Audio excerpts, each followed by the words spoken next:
Hi, this is Michael Shevack, and welcome to GODSEARCH. This is podcast number 7. 7 is a holy number. It is the ancient number of perfection. Ancient number of perfection. There are 7 days in a week. The quarter cycle of the moon, who was considered a goddess, plays out through 7 days. The moon is still somewhat of a goddess to every woman every single month because her cycle follows the lunar cycle. Isn't that amazing? Isn't that absolutely amazing? 7, following the sabbatical, every Saturday there was a Shabbat, there was a Sabbath. Then they had 7 upon 7, which was Jubilee years and festivals that went along with it. These days, 7 chakras, which is part of the Hindu metaphysical system, is very popular, corresponding to the 7 central planets from Mercury above the crown of your head, down to Uranus, pun intended, the root at the bottom, Uranus, your anus. Pretty interesting. The same kind of thing in contemporary science begins to show up in macroevolutionary theory, which we'll talk about later when we need to reconcile some biblical problems with some evolutionary problems, because 7 is basically the number of years that it takes to generate massive quantities of new species, after which there is a lull, which, a stasis it's called. And then more years transpires, more eons take place, and then new waves of new species take place. 7 is a number of harmony, central harmony to all of existence here on the earth. It is amazing. However, now we have to deal with a problem. Polarizations. We began to talk about polarizations. Since podcast number 1, we've been dealing with polarizations. And in the last podcast, we talked about excess. We actually ended on excess. We did a little bit of a tour of good and evil, and is there good and is there evil, and are they equal competitors? Is there a God versus the devil? All of these things are very, very controversial. And I began to talk about what I think is the fundamental problem in everything we do, whether it is personally, interpersonally, collectively, or transpersonally, is excess. It's kind of like the yin yang symbol, as I said last time. If you take anything to its extreme, it will create a limit, oftentimes an evil, and then it will implode on itself, explode into its opposite to balance it. That will go to its limit. It will reach oftentimes an evil.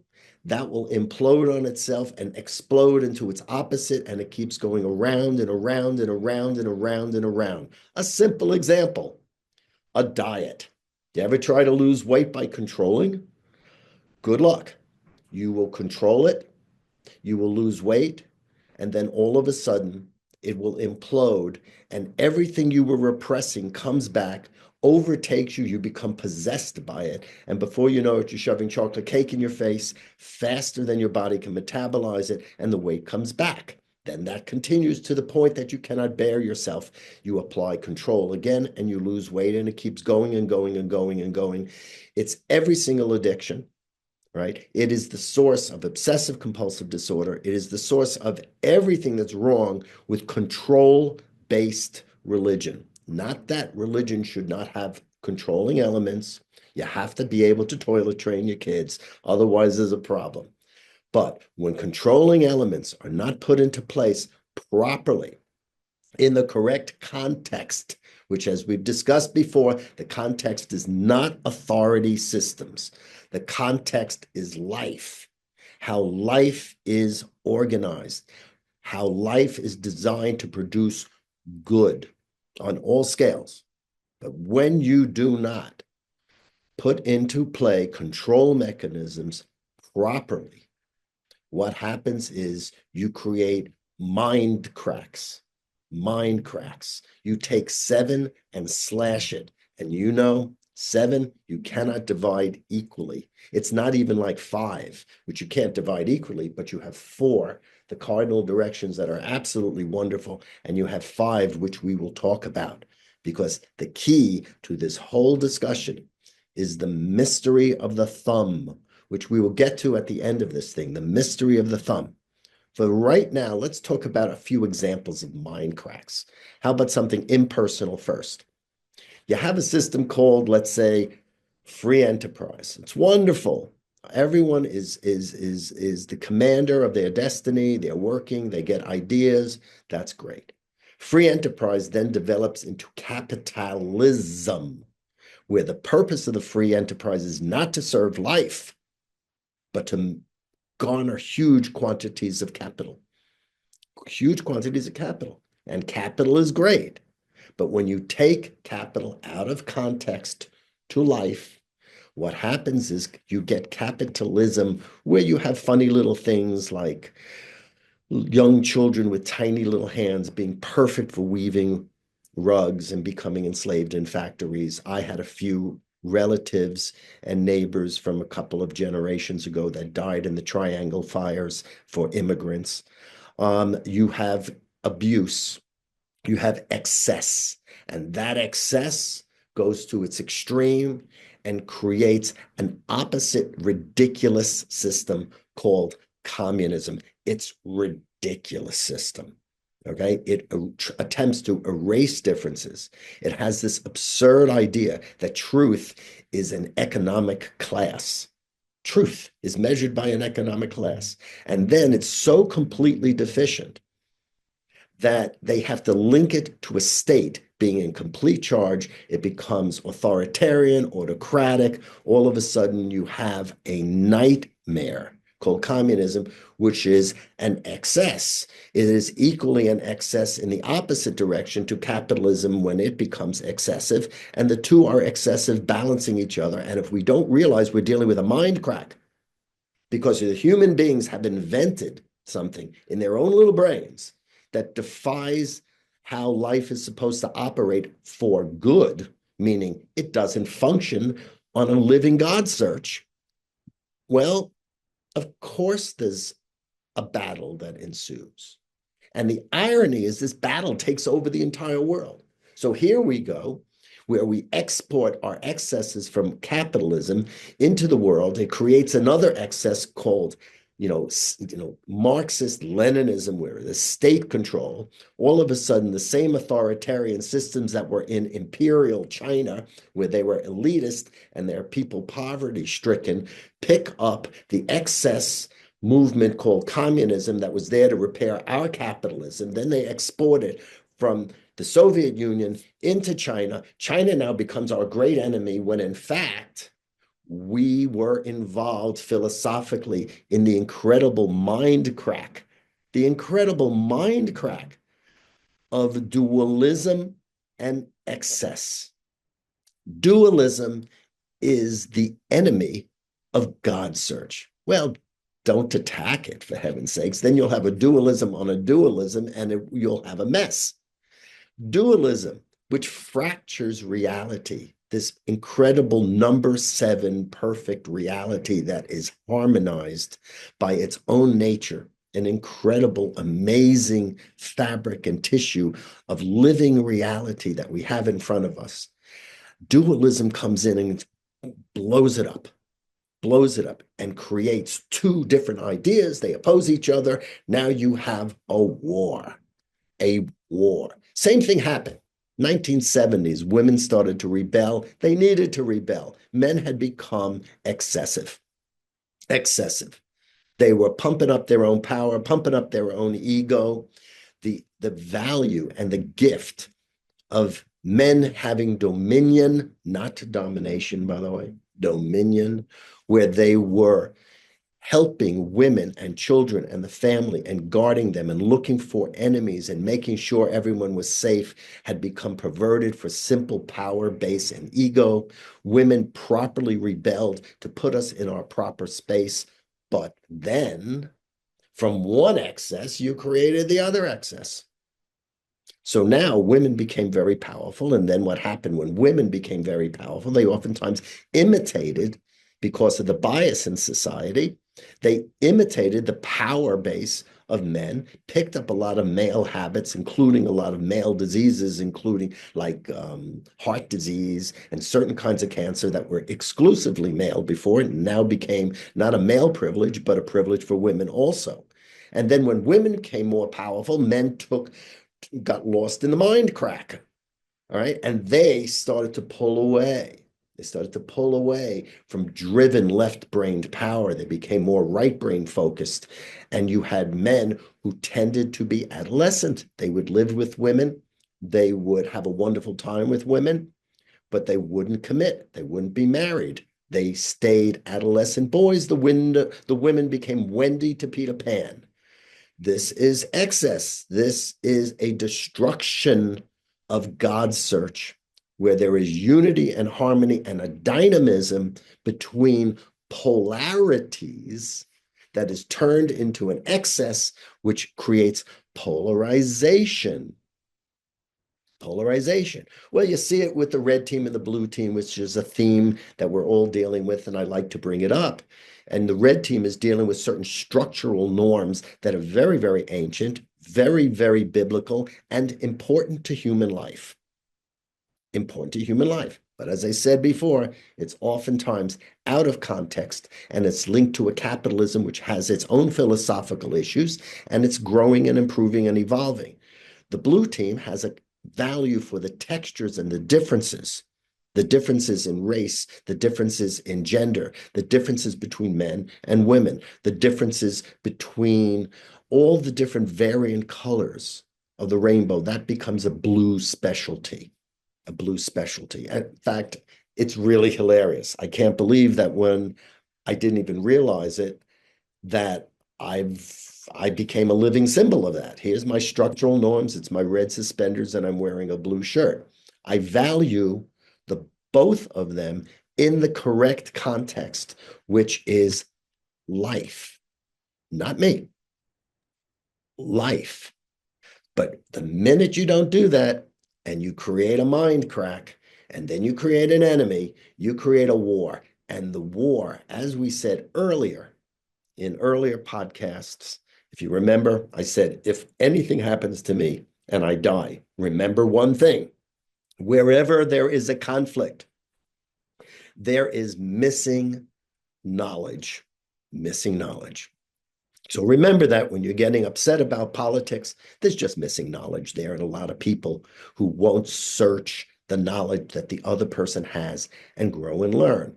Similar things happen in science all the time. There's the classic thing that people talk about where, Einstein had a difficulty harmonizing the particle theory of light with the wave theory of light, and he had to invent a new concept.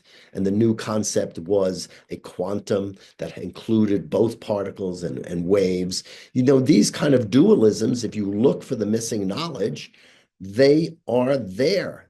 The not missing knowledge is there to take care of these difficulties and these polarizations and these horrible mind cracks. Horrible mind cracks. Another example: many of us choose pleasure and money and the search for pleasure and money over our health. Well, we get the pleasure and money, and then bang, our mind crack creates an unhealthy old age. And then we complain when they don't have medical insurance for us, or it costs too much, or there won't be any government help, when in fact we've made some lousy decisions. Everyone talks about health care, but no one talks about health. We're going to do that in the next podcast. So I want you to imagine for a second, to begin to harmonize some of these incredible excesses that produce the experience we call evil, which is not supportive of life. I'm going to give you a little example to help frame this. Remember, the word evil, spell it backwards, it's live. When we do things that are not supportive of life, that are degenerate, not degenerate, degenerate, that are not supportive of life, are not supportive of the harmony and the goodness and the expansion of life and the spirit and the joy that goes with life, well, we have problems. So think of a little triangle, okay? On the bottom is a plus, on the bottom is a minus. We have two views. You know, light is a particle, light is a wave. Communism, capitalism. Now, if you take this to its extreme, you create the opposite mess here. If you take this to its extreme, you create the opposite mess here. What you want to do is identify what's the problem in one, what's the problem in the other, and then you bring them together in a prayer. The triangle becomes a prayer.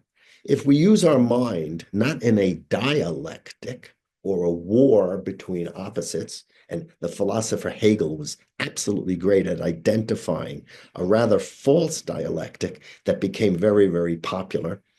But if you use a triangle to imagine the harmonization of opposites, whether it's the red team or the blue team, whether it's a particle or a wave, whether it's individual self-expression and freedom versus government control, and you identify the weaknesses in each of the excesses and begin to create the vertex of the triangle, you triangulate it so that you have a capitalist system with freedom of enterprise, which also cares about the health and the well-being of its workers. And you have workers who teach a culture of individuality, a culture of self-sufficiency, a culture of creativity economically, so they become vibrant components of the economic system. If you begin to change the culture so these things come together, we don't have a war anymore, and we don't need crazy mind cracks to interfere with the unity and the truth and the amazing harmonious number 7 fabric of reality. We need to develop a way of thinking which is harmonious with our God search. That way of thinking is a trialectic. It's not a dialectic where one is, opposing the other, and then one must die so that the second component is lifted up to another level, and that dies to get to this one. That was a Hegelian dialectic. Okay, we need a trialectic where we support the opposing things, and they are both valued, they're both living, they're both components, and we sift through the errors in thinking that are in each polarity, and we bring them together. We re-engineer our lives personally and the lives of our culture collectively, and we bring them together in a prayer so we begin to experience in our human civilization the sublime unity and truth that is the fabric of reality. Now, I'm saying it is the fabric of reality as my God search has continuously, and I'm an old guy now, continuously revealed itself to me over 60 plus years. So remember, when you're in trouble in your life, where there's a conflict, look for the missing knowledge and then identify the excesses, find the polarizations, and look for the truth in each polarity and bring it together. Bring it together. The most important thing is that we value life context. Life is the authority upon which we make correct judgments, correct use of our supernatural mind. So our supernatural mind can operate in harmony with our natural mind, and we can experience truly what Scripture describes as the experience called God, which is a kind of transnatural that includes it all.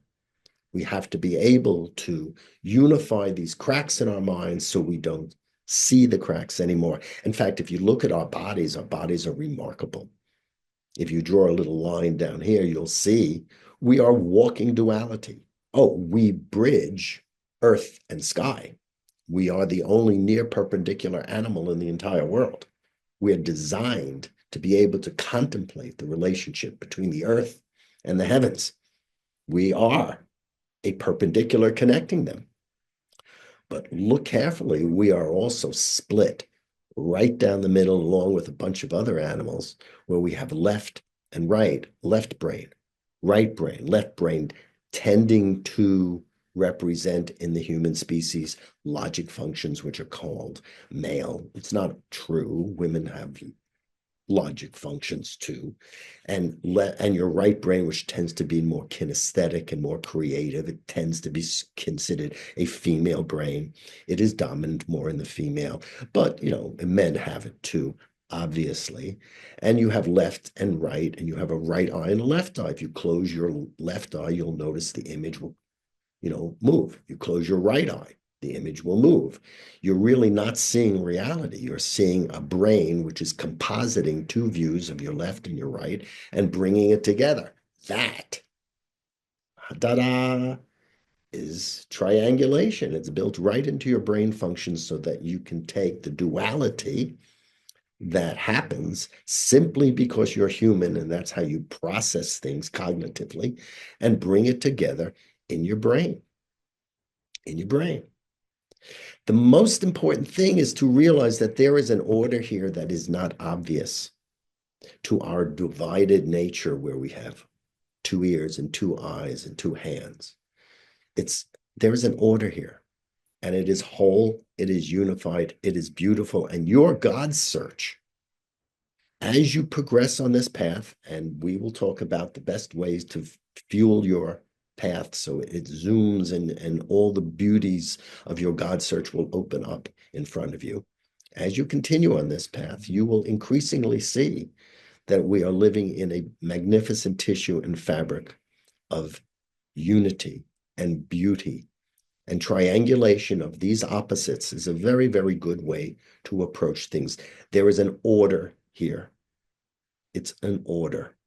God ordered it, which is like a commandment. It's kind of a pun when you say God commanded.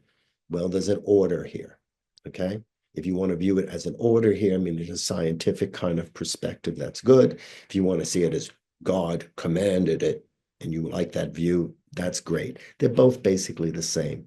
There are rules and regulations and design to how this works, and we can't screw it up with our mind that creates mind cracks and excesses that turn into long-standing wars and conflicts that are not reconciled because the errors in each of the thinking is so subtle and so buried under tons and tons of thousands of years of archaeology, you cannot unveil it.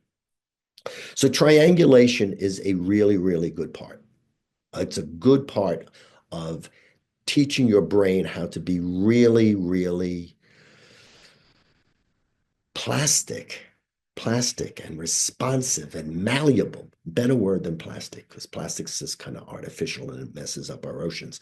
Malleable to taking these conflicts, and instead of getting emotionally crushed in them, which is so terribly painful, is to realize, aha, an excess, aha, a mind crack.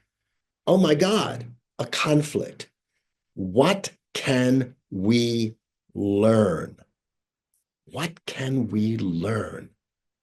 Wouldn't it be lovely if we trained ourselves to do that every time it came into our lives? I had a cousin, by the way, who had a first marriage that was absolutely terrible. Terrible.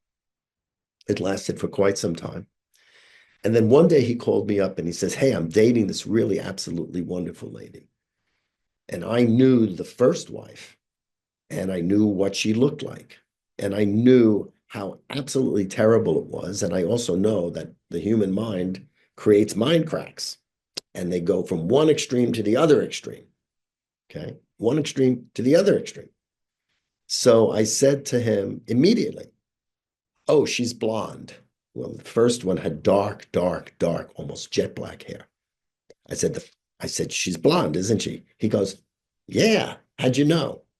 It wasn't hard to figure out. He was emotionally triangulating.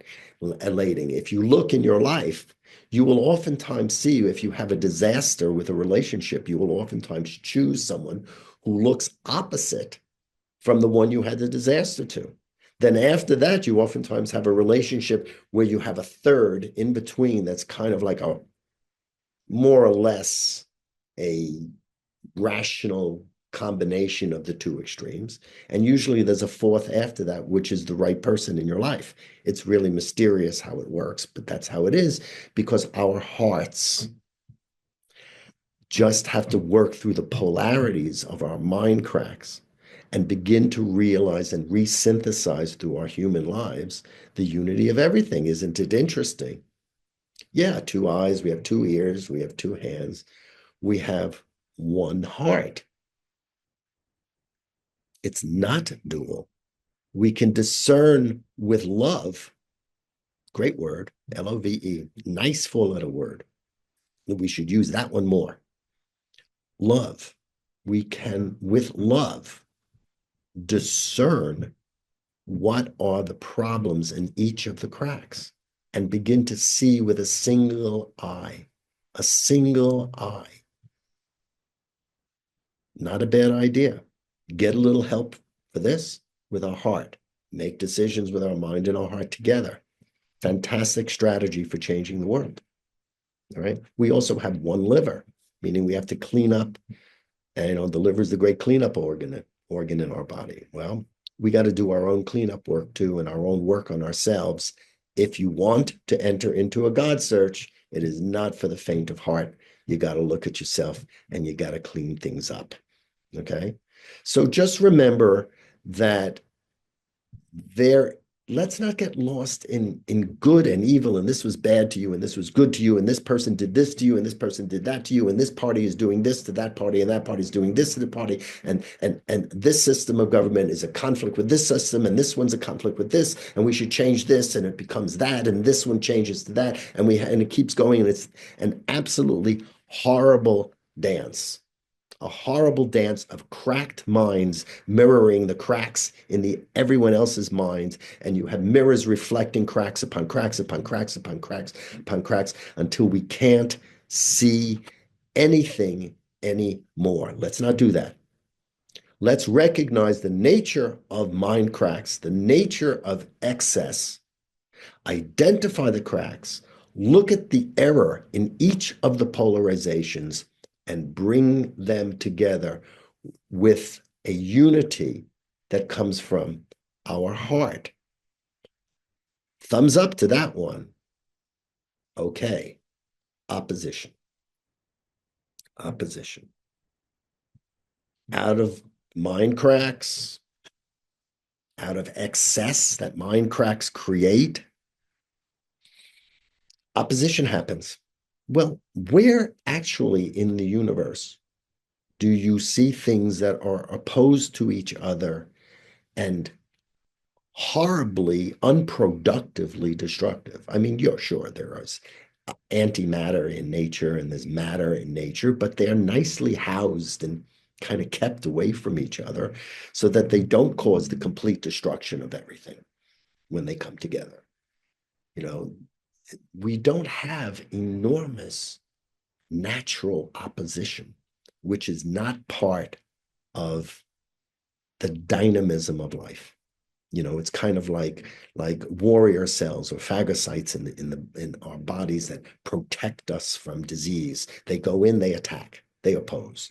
But that opposition is there to protect, just like a good, clean, well-trained, virtuous army taking care of a virtuous war. Opposition, in the kind of trashy opposition that we do with our minds and our mind cracks to our lives and our world, it's a human invention, honestly. Okay, we add it to life. We take the ability to divide and oppose, and we amplify it and make it worse. We need to learn from our thumbs.